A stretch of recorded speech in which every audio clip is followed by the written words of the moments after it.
ఆలస్యం అయిపోతుందండి. రక్తం పోతుంది సార్. సార్ దయచేసి తీసుకెళ్ళండి సార్. సార్ మాకు కచేరీ ఆలస్యంగా వెళ్ళడం నాకు అలవాట్లా. ఆ బండి ఎక్కించారుగా మీ వాడిని. ఏమీ కాదు భగవంతుడు. నాన్నగారు మనం సూర్యం కూర్చో. డ్రైవర్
సరిగమల మధ్యకు సరసాలు వస్తున్నాయా?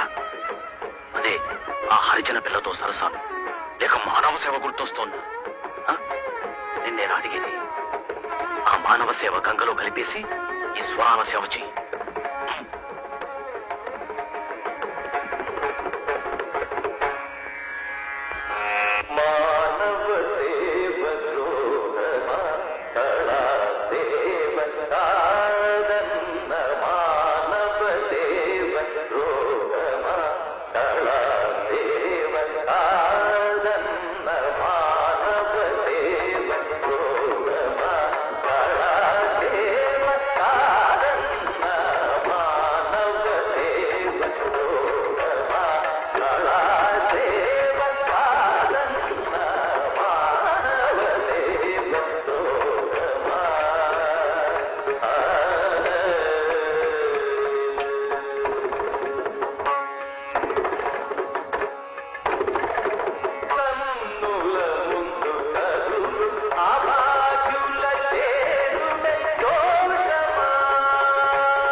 భవానీ, నీ కొడుకు గురువును మించిపోయాడు.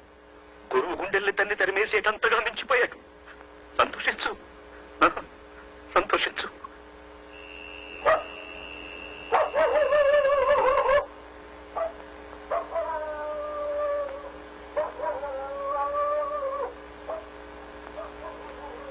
ఏమండి, సాయంత్రం పోల్ మీద నుంచి కింద పడిపోయాడే, ఆ లైన్ మీద ఎలా ఉన్నాడు?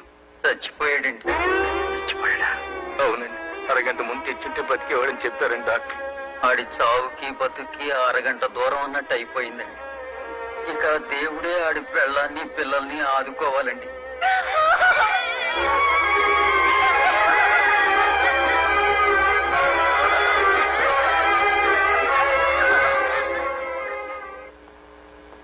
ఆదిత్య హృదయం పుణ్యం సర్వశత్రు వినాశనం జయావహం జపే నిత్యమక్షయం పరమం శివం.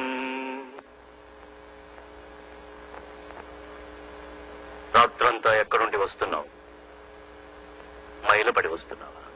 అదేరా, ఆ అంటరాని దాంతో గడిపి మైలపడ్డావా అని అడుగుతున్నాను. నాన్న, సూర్య నమస్కారం చేస్తున్న నోటితోనే సూర్యాన్ని దుమ్మెత్తిపోయకండి. నాకన్నా మీ మనసులోనే అంటరాని ఆలోచనలు ఎక్కువగా ఉన్నాయి. క్షమించండి. నేను ఎక్కడికి వెళ్ళానో మీరు ఊహించలేరు కూడా. కరెంటు పోల్ మీద నుంచి కింద పడితే అడవిలో దిక్కు లేకుండా మనం వదిలేశామే, ఆ వ్యక్తి ఆసుపత్రిలో చచ్చిపోయాడు. అది మీరు తెలుసుకోవాలి. అలాగా అన్నంత మాత్రాన పోయిన మనిషి తిరిగి రాడు నాన్న. భగవంతుడు ఉన్నాడు, పొండిని పంపేశారే, మరి ఏ భగవంతుడు అతను కాపాడలేదే? అరగంట ముందు అతని ఆసుపత్రికి చేర్చలేని వాడే అతని భార్య భగవంతుడై ఉండేవాడని డాక్టర్లు చెప్పారు. ఇది కూడా మీరు తెలుసుకోవాలి. సూర్యం, అందులో ఏమన్నా అర్థం ఉందంటావా? చావు పుట్టుకలు కర్మఫలాలు. ఆ మనిషికి ముగింపలా రాసిపెట్టుంది, ముగిసిపోయింది. నాన్న, మీ కర్మ సిద్ధాంతానికి ఎదురులేకపోవచ్చు, కానీ సంగీతమే సర్వస్వం అనుకునే ఈ మూర్ఖ సిద్ధాంతం నుంచి బయటపడండి. మనిషి పట్ల మనిషికున్న ధర్మం కన్నా ఈ సంగీతం గొప్పదేం కాదు. నా ధర్మం నాకు బాగా తెలుసురా. భగవంతుడి సేవ కన్నా ధర్మం లేదు, సంగీతం కన్నా భగవంతుడి సేవ మరొకటి లేదు. అయితే చచ్చిపోయిన అతని మరణానికి మన బాధ్యత లేదంటారా? వాడెవడో చంపడానికి మనమెలా కారణమవుతావురా? నన్నే మీ ముందు అందరూ మూగవాళ్ల పడుంటారనుకుంటున్నారు, కానీ కానీ నాకు నోరుంది. న్యాయాన్యాయాలు మాట్లాడి తీరుతాను. ఇంతకీ ఏమంటావు? మీరు ఊ అని ఒక్క మాట ఉంటే అతను బతుకుండేవాడు. మీరు అనలేదు, నేనైతే అనుండేవాడిని. కానీ ఎలా?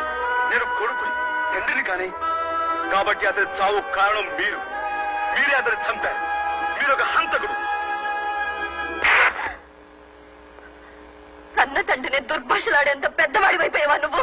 వదిన, నువ్వు కొట్టినా చంపినా ఇది మాత్రం నిజం. ఒక ఆడదాని అనాథన చేసి ఆ పసివాళ్ళని దిక్కులేని వాళ్ళని చేశావే, అది మహాపాపం.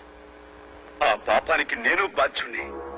అది నన్ను జీవితాంతం దహిస్తూనే ఉంటుంది. అంటే నా స్థానంలో చారుకేశ్వరుంటాడా? అదెలా ఉంటాడురా? చారుకేసి నా కొడుకు కాదే. నా సంగీతాన్ని అనుసరించి నా తరువాత కూడా దాన్ని బ్రతికించే విధేయుడు. నేను పోతే దినం పెట్టే హక్కు మాత్రం నీదే.